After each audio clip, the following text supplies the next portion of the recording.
Heartily welcome all of you to the webinar on Fair AI, where AI meets politics, organized by the Big Data and Machine Learning Research Group, IIIT Kottayam. Today's webinar will be taken by Dr. Deepak Padmanabhan, Associate Professor at Queen's University, United Kingdom. Hearty welcome, sir. We have national and international participants, also participants from academic, research, and industries joining us here. Participants kindly note that all queries will be handled towards the end of this session.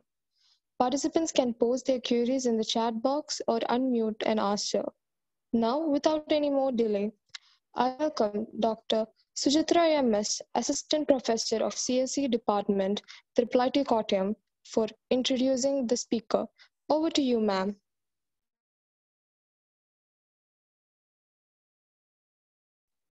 I think Suchitra, you're on mute. Okay, thank you, Shilpa. Am I audible? Yeah. Good afternoon and a warm welcome to everyone. Today, we have Dr. Deepak Padmanabhan to speak on the topic Fair AI, where AI meets politics. Dr. Deepak Padmanabhan is an Associate Professor of Computer Science at Queen's University, Belfast, UK, and adjunct faculty at IIT Madras. He has authored 100 plus papers, 12 plus patents, and authored 3 books, all in various areas of data analytics and AI.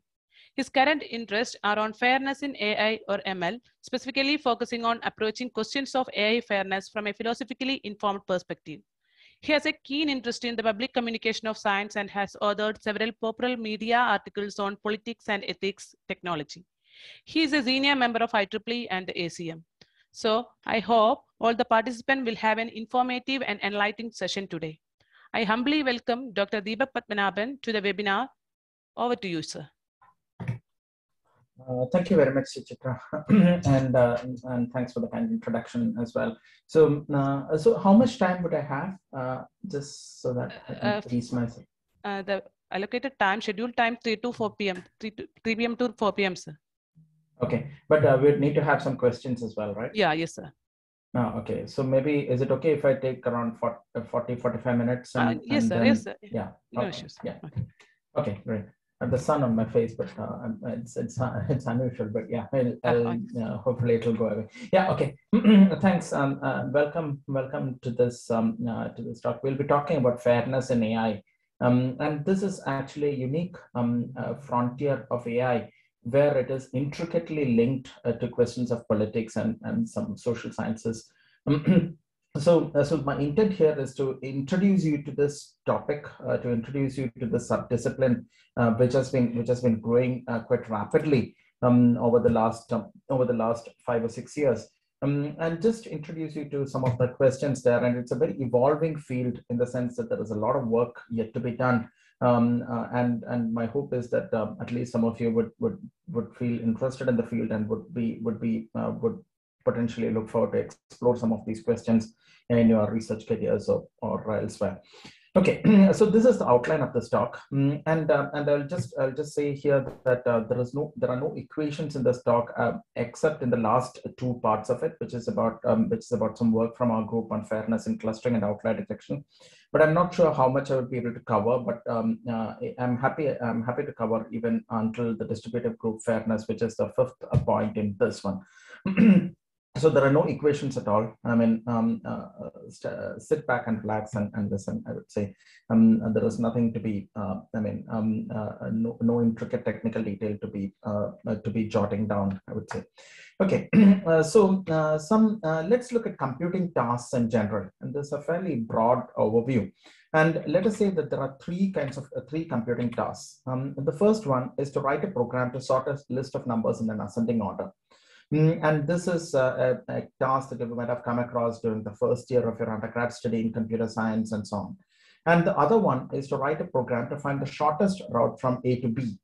And this is something that you would find yourself doing in somewhat a slightly advanced course, maybe Kruskal's algorithm and so on, you might be familiar with.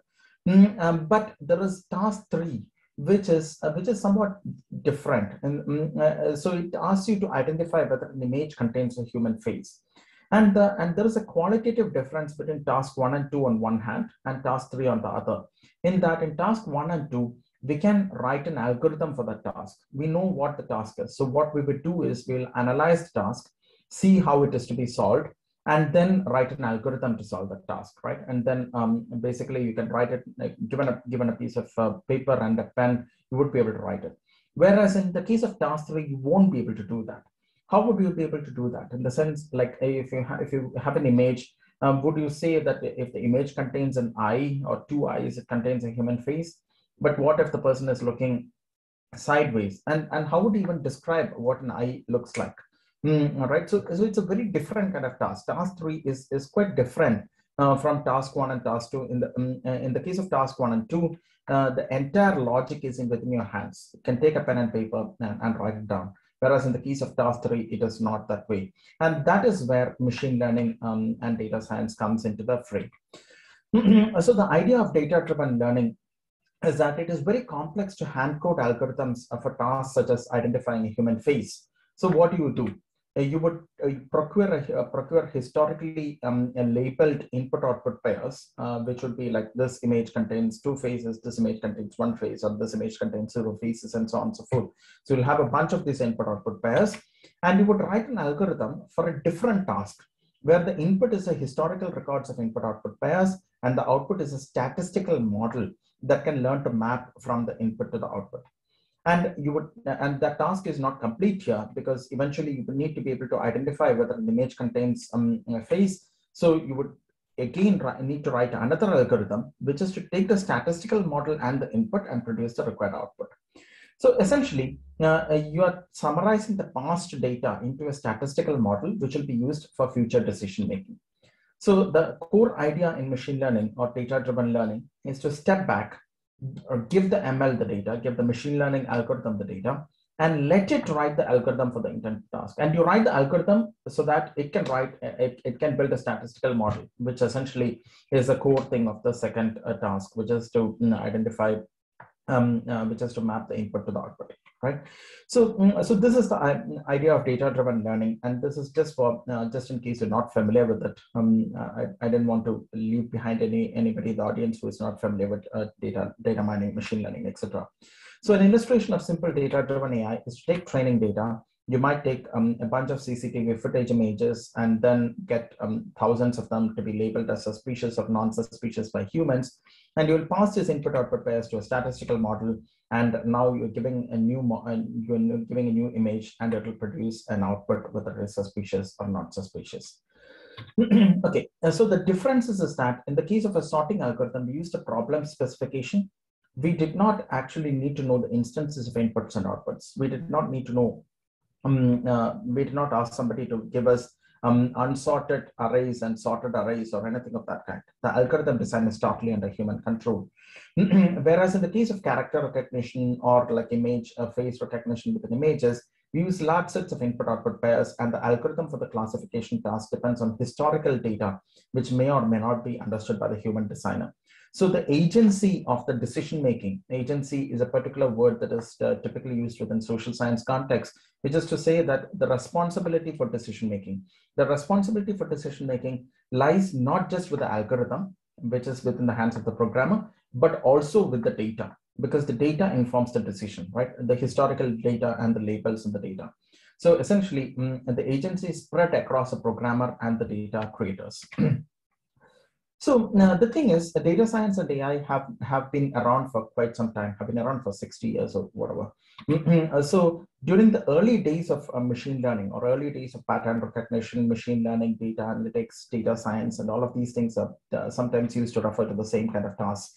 The early days, we used to look at automation tasks. You might be familiar, maybe many of you were not born at the time, but early 2000s, I remember well in Kerala and maybe broadly in India as well, there was a huge wave of data transcription work, which is basically called medical transcription, which is to look at handwritten text, and doctors are sometimes notorious for their handwriting, and convert that into electronic text.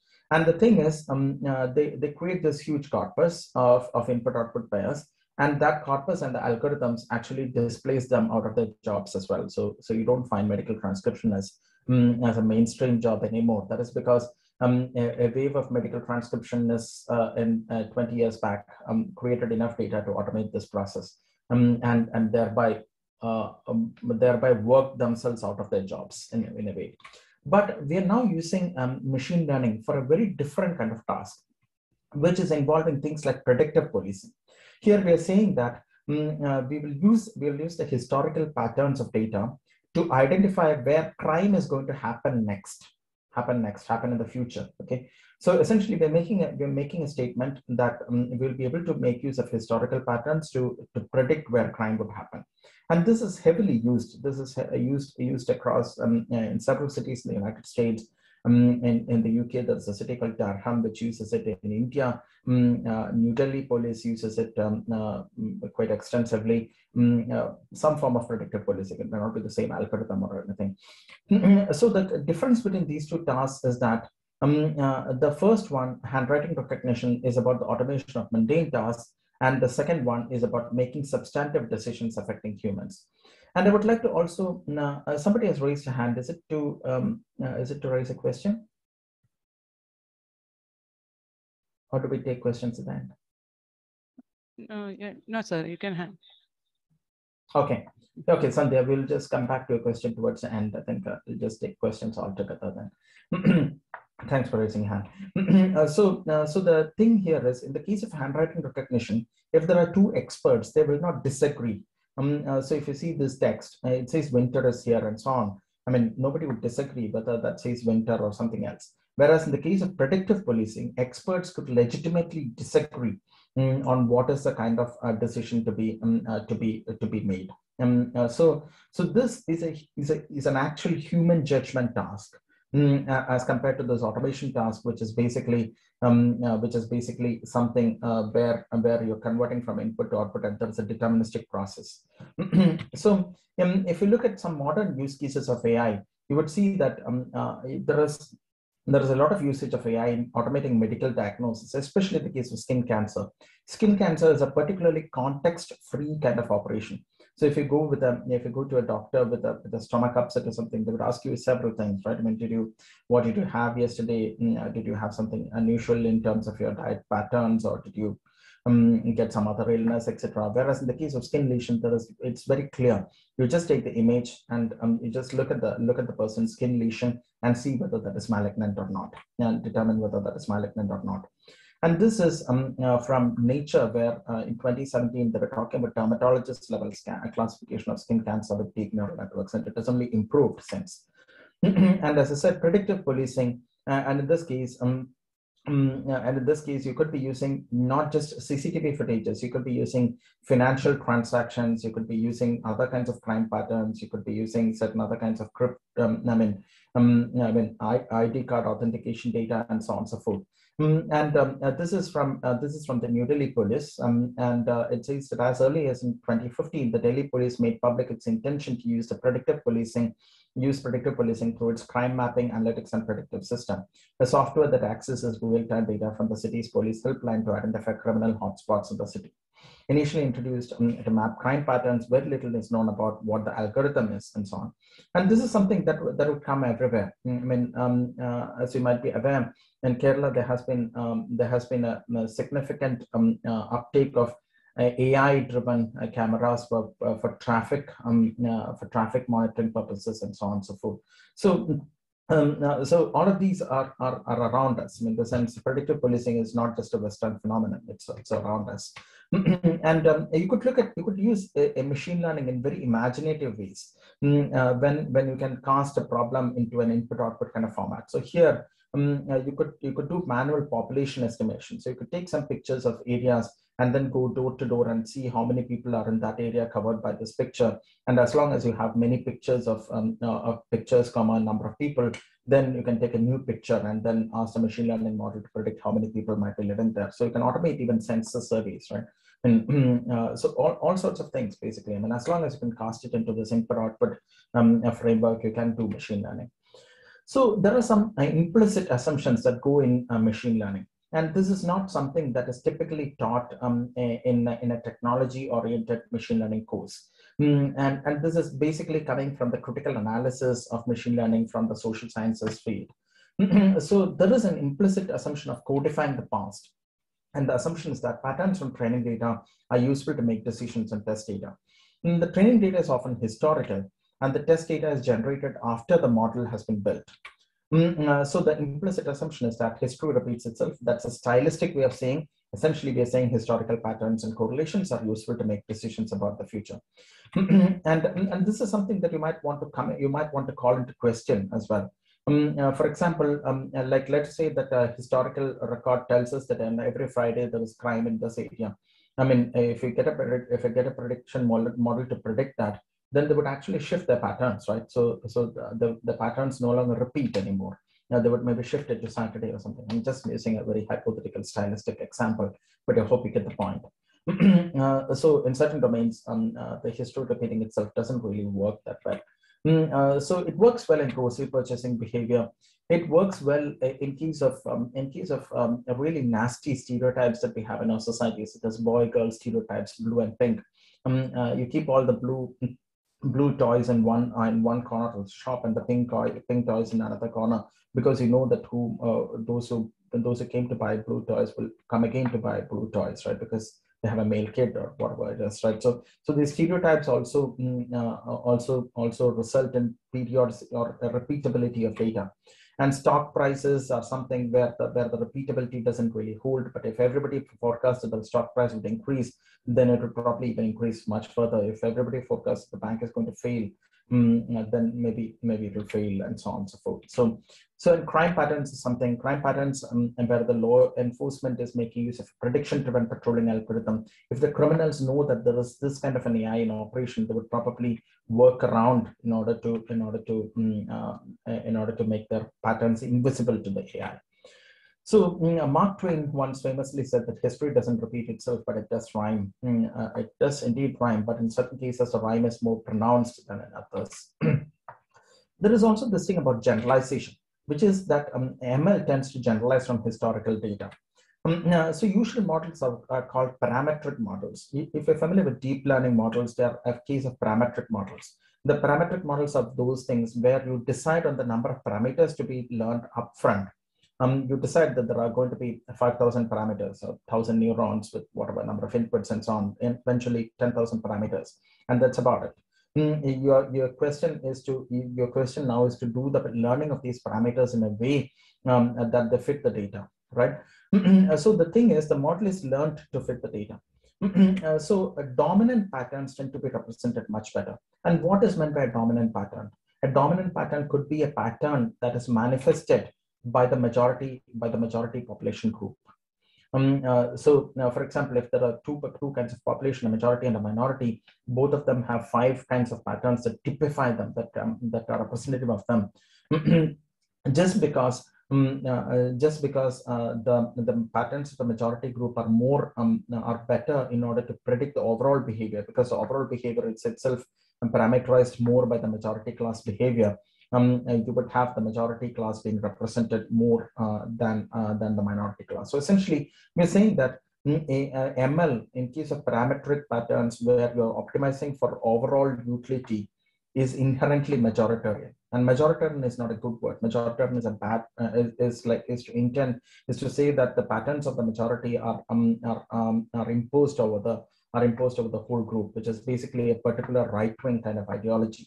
Right. So essentially, there is an ideological predisposition for when you cast machine learning models in a particular way. So majority patterns could be much more representative than some minority patterns. And the data distribution is another thing. So you all know that machine learning gets better when there is more data, right? I mean, if you find that a person comes to office at 9 o'clock in the morning on a Monday, then you can say that that person is likely to come to office on 9 o'clock on Tuesday, because I mean, he came at 9 o'clock today, so maybe tomorrow as well. But when you observe the pattern consistently over 10 days, you can say with much more confidence that on the 11th day, they will be there by 9 o'clock, definitely, right? So more data gives you more robust modeling of phenomena and more better predictions and so on. So the thing is, if you learn a diagnostic model based on predominantly male data, the statistical model will perform better for males. And if we want AI to perform fairly over demographic groups, we need to ensure fair data distribution as well. And as you can see here, this is the facial recognition toolkits from various popular companies. You can see a significant difference in the accuracy levels between male and female. And this is probably because they all are built in some corner of the Silicon Valley, where there is a predominantly male workforce building them. And they probably crowdsource data gathering to their surroundings or to their network or something, and that is also predominantly male. So you get a lot more male data for facial recognition algorithms to train over, and that eventually represents itself as a significant difference. And this is particularly significant because, like, let's look at the second model, which has 78.7% accuracy for females and 99.3% for males, right? So what happens when a facial recognition algorithm fails, when a facial recognition algorithm makes a mistake? If it's deployed in a company, what happens is that you are locked out of entering the company. You are an employee, but the facial recognition algorithm has failed for you, so you need to stand outside, and you need to maybe gather some other form of support. You need to maybe call up the administrator or something. So what happens when there is such a significant difference in accuracy? What you would see is the people standing outside the company, because of these failures of machine learning algorithms, would be predominantly female. So only 0.7% of males will have incorrect outcomes, whereas 21.3% of females would have incorrect outcomes. So it means that the queue outside the company is going to be 21-1, which is like around 96% male. So they're locked up. So these are practical implications as well. It's not to say that this is the only implication, but you can see the practical implications here, right? And it's not just gender. You can use it in race, caste, and so on and so forth, especially within the Indian context where caste and class are very different, are very important things. So the statistical model is also inevitably based on assumptions. And that is something that we usually don't care about, especially in these days of Python, when you can change an LSTM to a CNN by just changing 5 characters in a line or something. You just change that and see what performs better, and then you say that this performs better. But that should not be the case, because there's a significant qualitative difference in the decision making. So if you're using CNN, you are essentially saying that localized patterns are important. Whereas if you're using LSTM or a recurrent neural network, you are saying that sequential patterns are important. So there is a significant difference. And even if it means just changing one word in a sentence, it makes a significant difference in the workings of the algorithm, and it privileges certain kinds of decisions than others, and so on and so forth.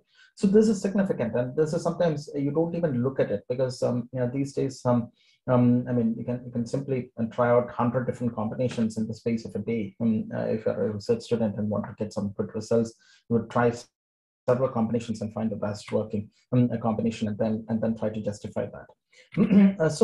And there is a problem with even delegating to the machine. When you're delegating a task to the machine, what are you essentially saying there? I mean, what are you saying without saying? We are in effect saying that any way of solving the problem is fine. So if we would not like the machine to make use of some patterns, for example, if we think that it is not right to impose this blue-pink stereotype for males and females, or to impose a stereotype that a social stereotype that many people hold in their minds, that is that the Dalit areas are more prone to crime, and so on and so forth. So if you don't want the algorithm to have it in its head, or to have it in its decision-making logic, we need to explicitly tell it so. We need to design the algorithm to explicitly feed in the logic that it should not use this kind of a stereotype. But when we consider everything as a learning task and don't care about the social context, we don't even know what is fine and not. And there is this thing called math snobbery, and this is talking self-critically in the sense of as a data scientist, as an ML researcher, whatever it be. There is a lot of technical work that goes around without understanding the social context of it. And there is a sort of thinking that they're more rigorous than social scientists. And there are significant initiatives within governments across the East and the West and global South, and even in India, where there is a significant push towards using AI, well, wherever it can be used. So whatever can be done and what should be done are two different things. So if something can be done, it doesn't mean that it should be done, right? Because it could actually lead to social discrimination or deepening social discrimination, etc. And sometimes computer scientists are very fond of math, right? I mean, they like very nice converging algorithms, nice convex objective functions, and so on. But a convex objective function doesn't mean that it is fair, or it is good, or it works in a reasonable way, etc. It might actually work much worse than an objective function that is not so well behaved. So mathematical aesthetics and social fit, or the appropriateness of the algorithm, are two different things, and they could be in conflict many a time. So the point that I've been making is that designing algorithms that are used to make substantive decisions affecting humans should be seen as a political activity. It is indeed a political activity. When you're designing an algorithm to identify suspicious CCTV images, it is a political activity. You're trying to assess who is a criminal by using some form of a heuristic, right? Some form of heuristic that is embedded within the deep learning method. So there is this quote from a paper called The Ethics of Algorithms, mapping the debate that I often bring up. So it says that algorithms are inescapably value laden. It's not value neutral. It is laden with values, and the operational parameters are specified by developers and configured by users with desired outcomes in mind that provide some values and interests over others.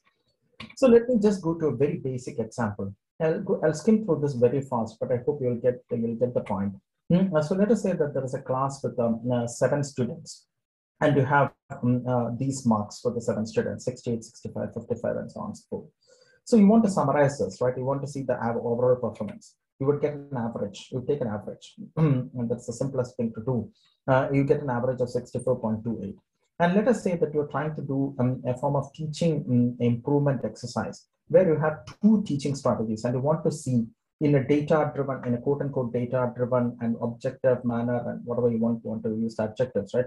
To see which is the teaching strategy that works better. And for the sake of our hypothetical example, we'll assume that we can create 2 copies of this class and apply the teaching strategy S1 to one of the copy and apply S2 to the other copy and see the outcomes and compare the outcomes. So we use S1 to the first copy, and you get these marks, right? I mean, so using the teaching strategy S1, you get a different set of marks, and the average is 64.71. It is a significant improvement, a small improvement, but significant, definitely.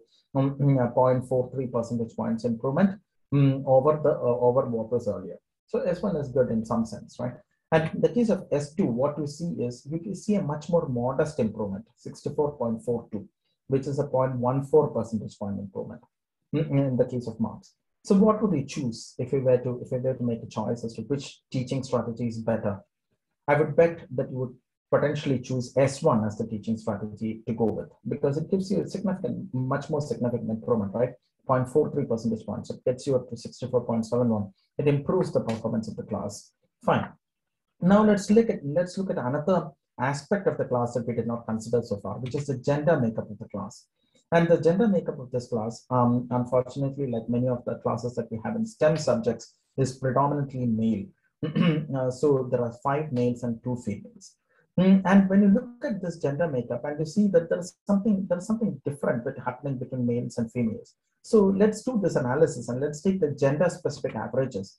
And you get the averages as the male average being 67.8 and the female average being 55.5. Okay, so you see a significant gap between the male and female averages. And this is usually, I mean, sometimes some people would like to believe that this is potentially because of STEM subjects being more oriented towards men and so on and so forth. But that is not essentially not likely to be fully correct or correct to any extent whatsoever. So it could be because by means of because we have more male teachers in STEM, more male teachers and more male employment in STEM subjects, potentially by means of aggregated biases, you might be seeing a teaching strategy that is being employed right now, which is unfavorable to females. So that could have caused a problem. So it could not be, it need not be a problem with the gender group itself, but it could be a problem because of gendered teaching strategies. So now let us look at S1. So what did S1 do? In the case of S1, the male average went up from 67.8 to 68.6, but the female average loss went down by 0.5 percentage points. But still you get a significant increase in the average, right, in the total average. Whereas you look at S2, and in the case of S2, what it does is it actually is able to close the gender performance gap significantly. The male average drops a little bit to 67.2, and the female average increases significantly to 57.5. So it's able to bring the gap between the averages, between the gender-specific averages, to below 10 percentage points. So this is a significant achievement. This is a significant political achievement in a sense of making it more fair to, making the teaching strategy more fair to genders. So you might actually say that S2 is better in terms of a teaching strategy if you were concerned about the gender performance gap. So what happened here? In the earlier case, when we did not consider gender, we made this mistake of not considering a crucial determinant of performance. Okay, and in the second case, you had two peaks. You had male average peaking around 67 and the female average peaking around 55. But you use the so you have a bimodal distribution, and you summarize the bimodal distribution by using an average. And an average is not a good way of summarizing the bimodal distribution, and that is because you have two peaks, and this average will be in between the peaks, and it will not be representative of either peak. So your distribution is not unimodal. So even using a seemingly innocuous, seemingly very innocent kind of summarization measure is really problematic here. And also there is an evaluation flaw in the sense that the aggregate improvements, looking at aggregate improvements is problematic because the aggregate improvements are biased towards a group because it's a male-dominated class. So so even a simple decision-making, data-driven decision-making method like we saw here is significantly problematic when it comes to bias. And you can only imagine what, instead of taking the average, if you did a deep learning model, what would be the kind of ramifications? It may not even be visible to you. In this case, it's visible because averages, we know what the formula is and so on. And also the point here is that if we choose S2 instead of S1, we get a higher degree of fairness, higher degree of improvement in the performance gap or reduction of the performance gap. But we see a lower aggregate improvement. And that is typically the case. Typically, there is a conflict between the aggregate utility and the fairness. And this is something that we'll come to in due course again. So the takeaways is that data could be biased, representations could hide pertinent information, modeling itself could be biased, and utilitarian metrics, which are aggregate utility metrics, is often in tension with things like fairness. And here I have a quote from Kathy O'Neill, who is an author of a very popular book called Weapons of Math Destruction, where she talks about biases in algorithms. She says that I would argue that one of the problems with our blind trust in algorithms is that we can propagate discriminatory patterns without acknowledging any kind of intent. And you can relate this to what we saw earlier, right? By taking average, we did not intend to discriminate females, but we ended up discriminating so. And you can imagine if we learn it, if we're training a deep learning model without thinking about its implications on these kinds of aspects, you could be creating even more problems. And utilitarian metrics, unfortunately, have come to be considered natural documents for machine learning. And this is a significant problem. And this is also a problem brought about by the historical position of the development of AI.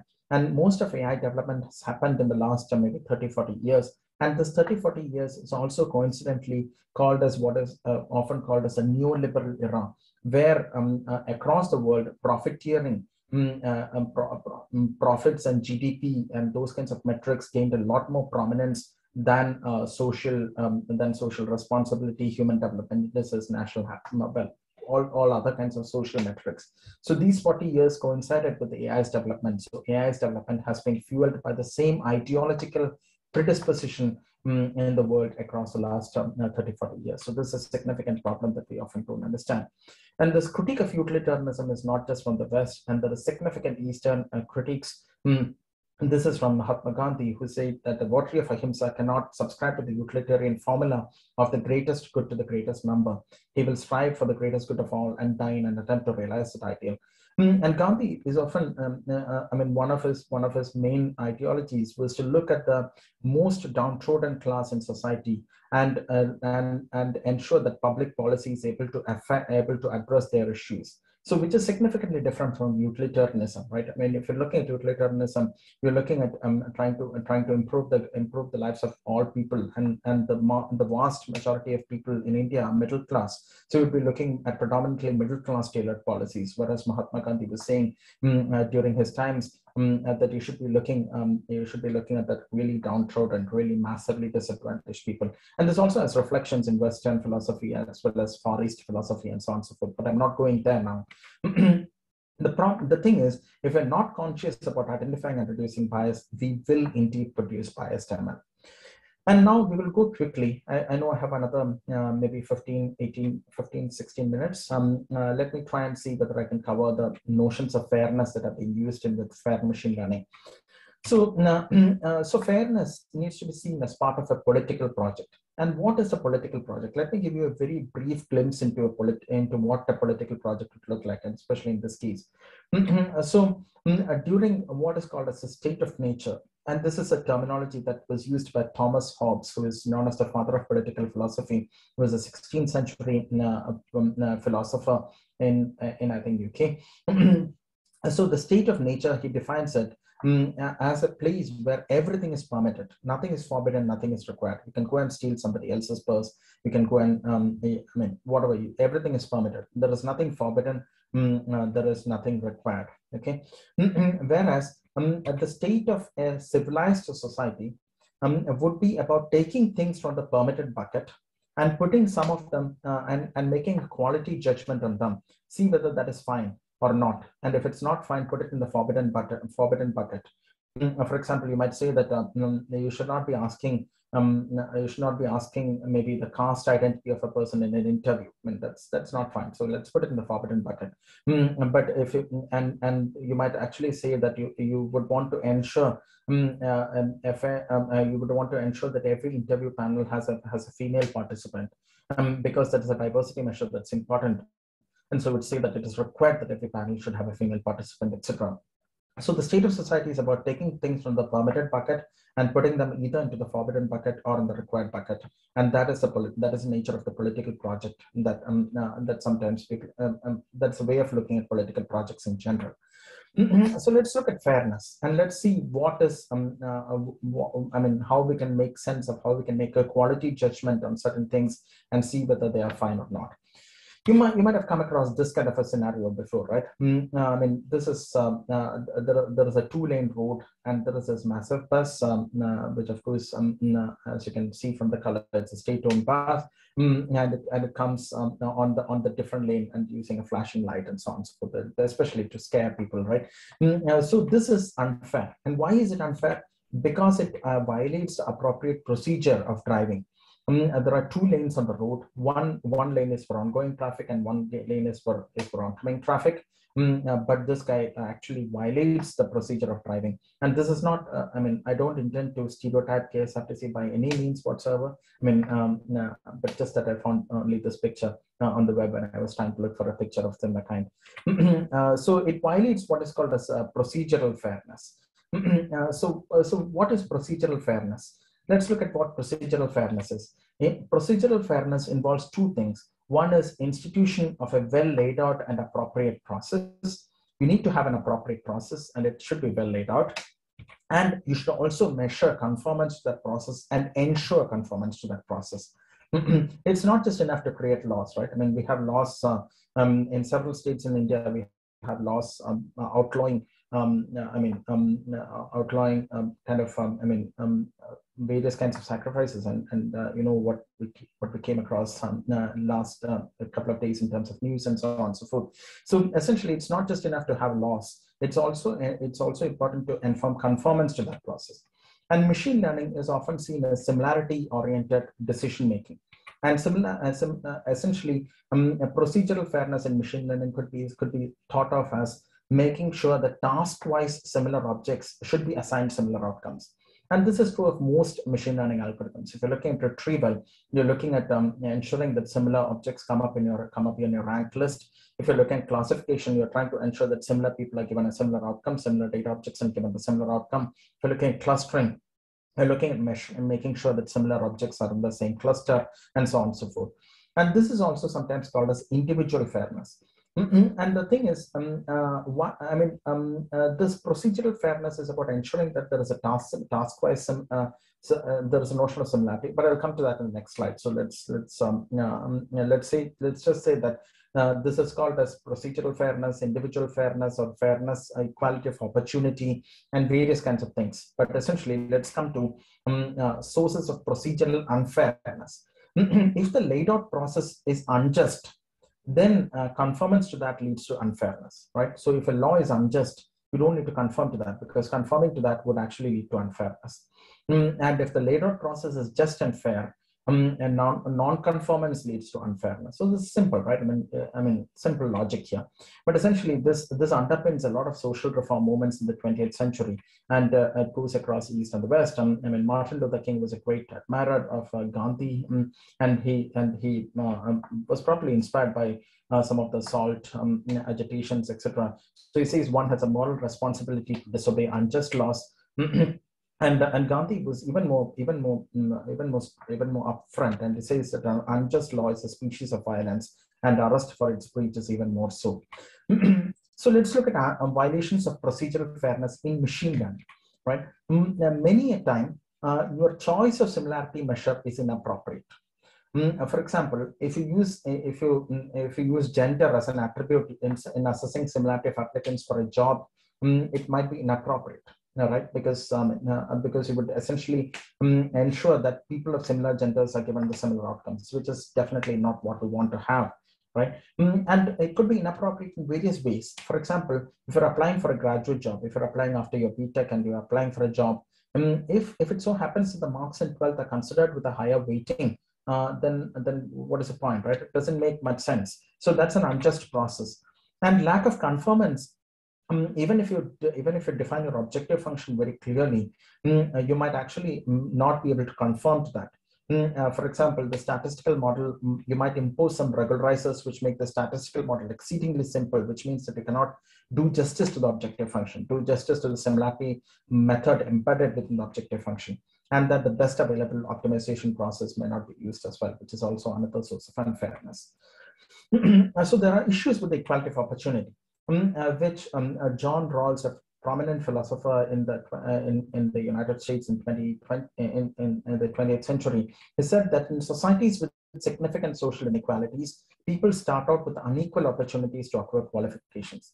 So if you measure how well they have acquired their qualifications at the age of 17, there might be a significant difference in terms of demographics.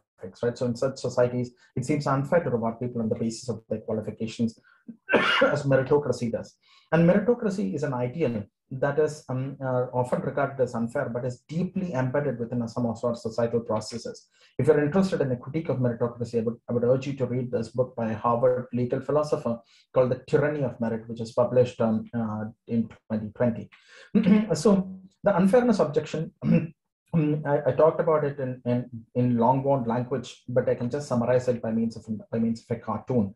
So if you apply the same 100 meters race to different demographic groups, where society imposes certain kinds of hurdles more for one demographic group than as compared to the others, you can imagine who will win the race, right? I mean, you can imagine what is the distribution of genders at the end of the race. So it's going to be unequal. It's going to be very unequal. So bottom line is that even if you're adhering to procedural fairness, it is not everything, and this is the nature of many of these deliberations in this world of in this world in the intersection of politics and technology.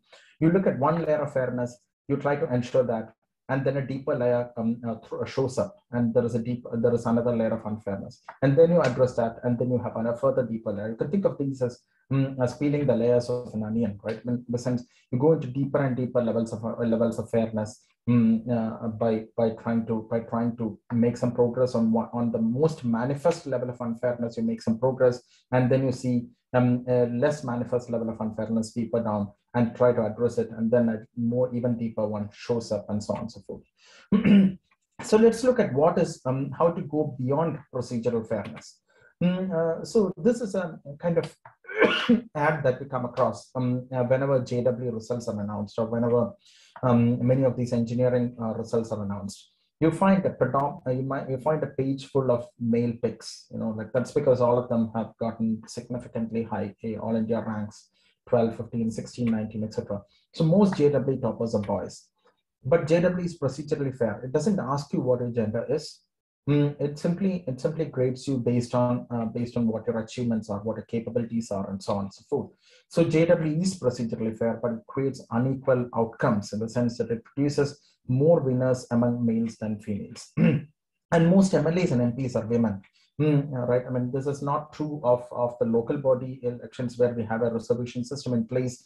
So that is a mechanism through which we ensure some amount of fairness. But if you don't use that mechanism, you will find that it is dominated by the dominant demographic, which in this case of MLAs and MPs could be men, could be upper caste, could be economically well off, and so on and so forth. I mean, take any degree, any facet of an inequality, and that will reflect in the outcomes of these fair processes.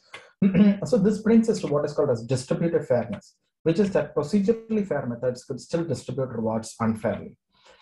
There could be other cases. For example, if you take the SAT test scores, you would see that males, SAT test scores are for university admissions in the United States. We see that males fare significantly higher than females. And this is for the last maybe 50 years or something. So it's been so. Nobody is corrected, right? And then you can see the current death row population by race. The United States, a black population stands at 12%, but in death row, there is 42% of blacks. And this is a more provocative example, but I will leave it to you to think about it after this talk. I won't talk about this in detail. So what is the problem here? A fair procedure brings about uneven outcomes. Should we care, right? I mean, one might say, oh, well, I mean, that's what they deserve, right? I mean, that's what some people think. But there are various perspectives on that. And I'll just say one perspective here, which is the equal start assumption. We assume that every individual is born equal, okay? And at the time of entering the fair process at the age of 17 or 18, an entrance examination, caste or gender seems to function as a determinant of performance. The outcomes are very casteist or very gendered.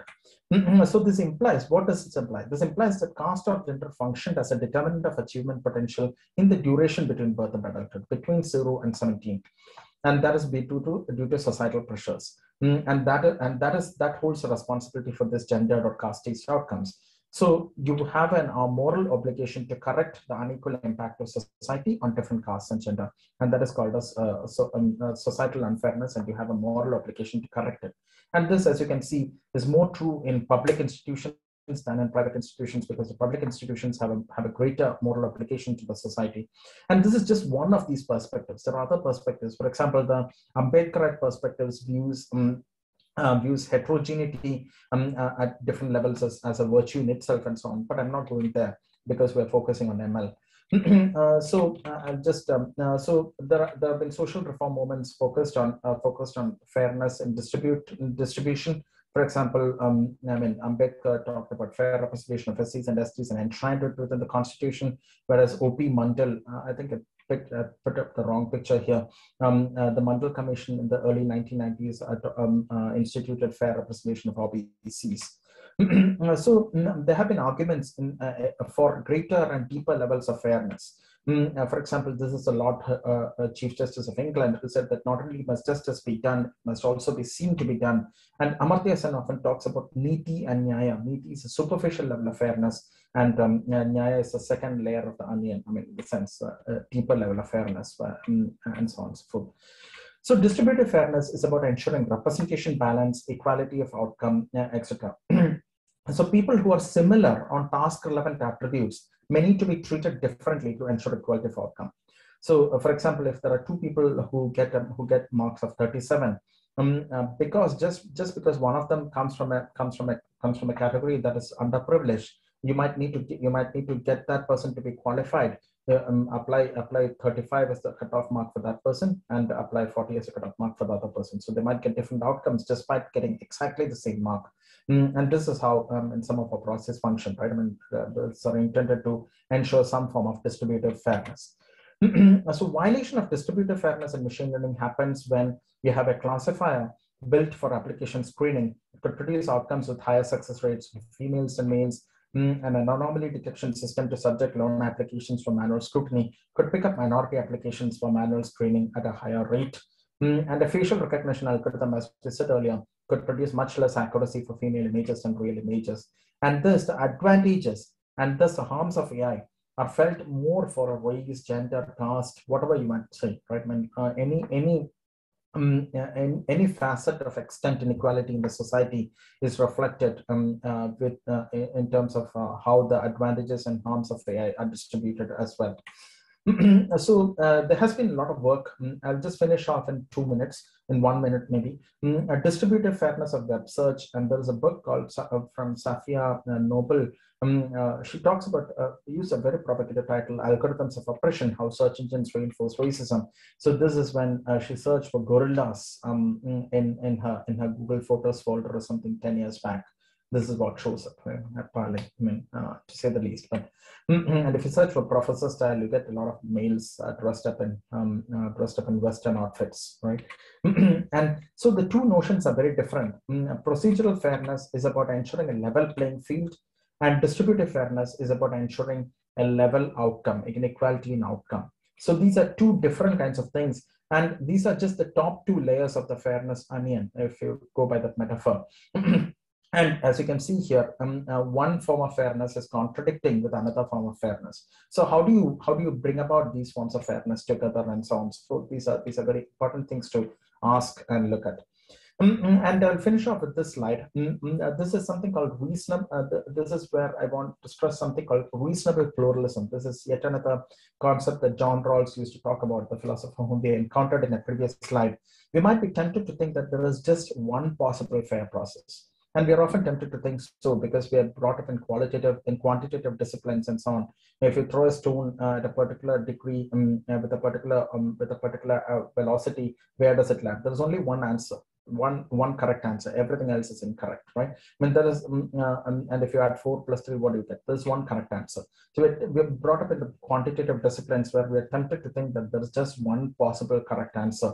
Whereas fairness is often determined by worldviews. It is inherently qualitative, subjective, and plural. And so there is a plurality of worldviews in society. So there may not be an absolute consensus on what is a fair process, but there might be several processes that may have a wide acceptance of being reasonably fair.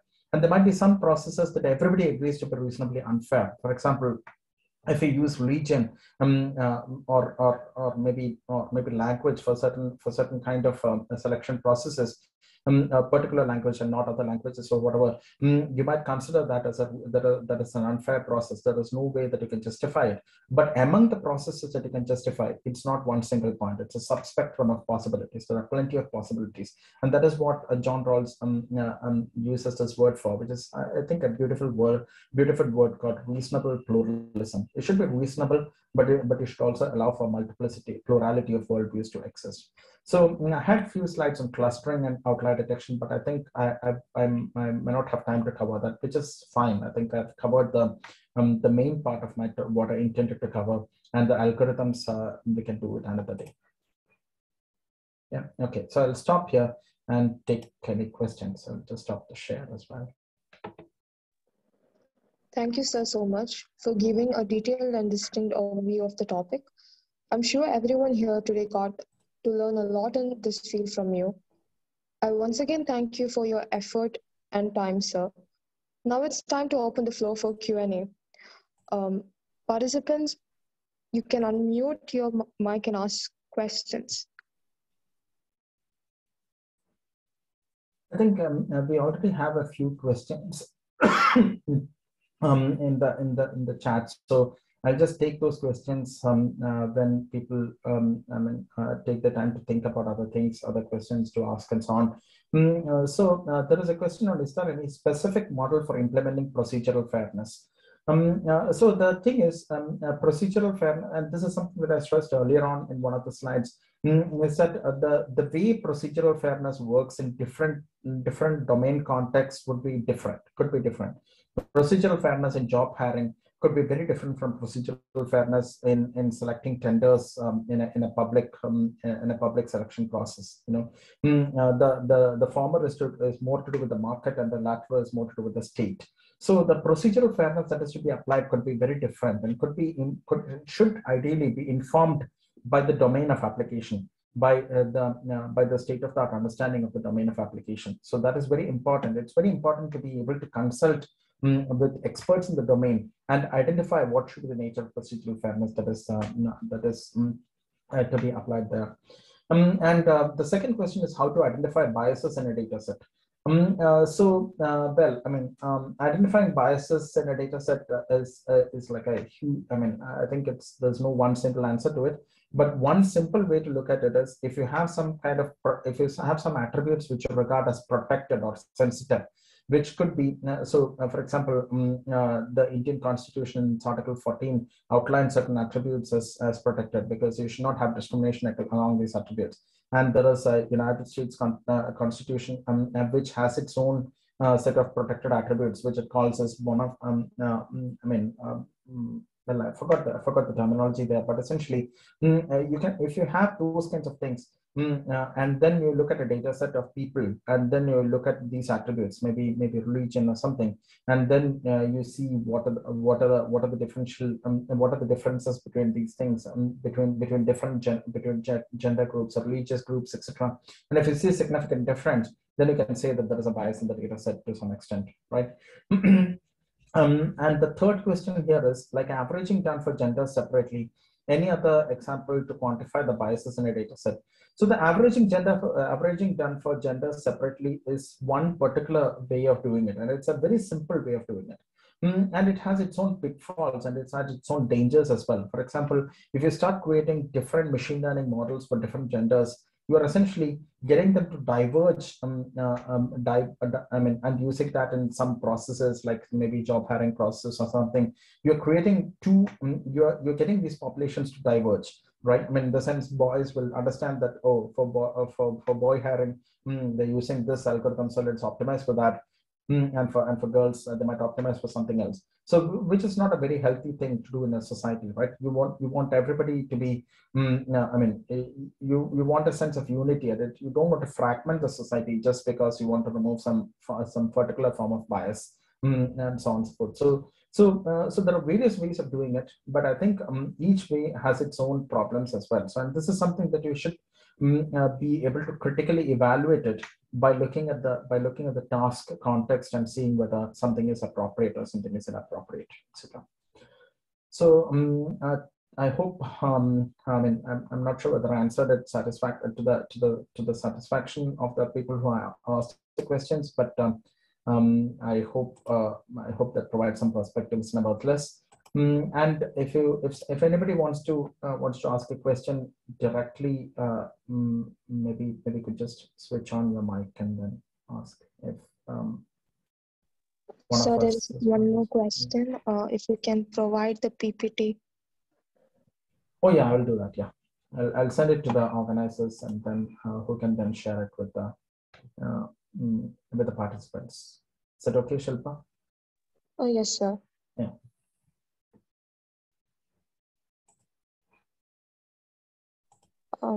Okay. So I think we have come to the end of the Q&A session. Thank you, sir, for clarifying the questions. Now I would like to invite Dr. Jayakrishna Sahu, HOD of CSE, for the vote of thanks. Good evening, all. On behalf of the Big Data ML Research Group and IIIT Kottayam, I would like to extend my heartfelt gratitude to Dr. Deepak Padmanabhan for delivering such an useful and informative session. I hope this session will be extremely useful and helpful to the participants and provide some basic knowledge on fairness AI. We really appreciate having this interesting area and covered and clarified very nicely. I also extend thanks to all the webinar team members, technical staffs for their enormous cooperation to organize this webinar. And finally, I would also thank to all participants for attending the session. With this, I extend my thanks again to the eminent speaker, Dr. Deepak Padmanabhan. Many thanks, and it was a pleasure to give this talk and answer the questions. Thanks very much for listening. Thanks for organizing this webinar. Thank you very much. Thank you, sir.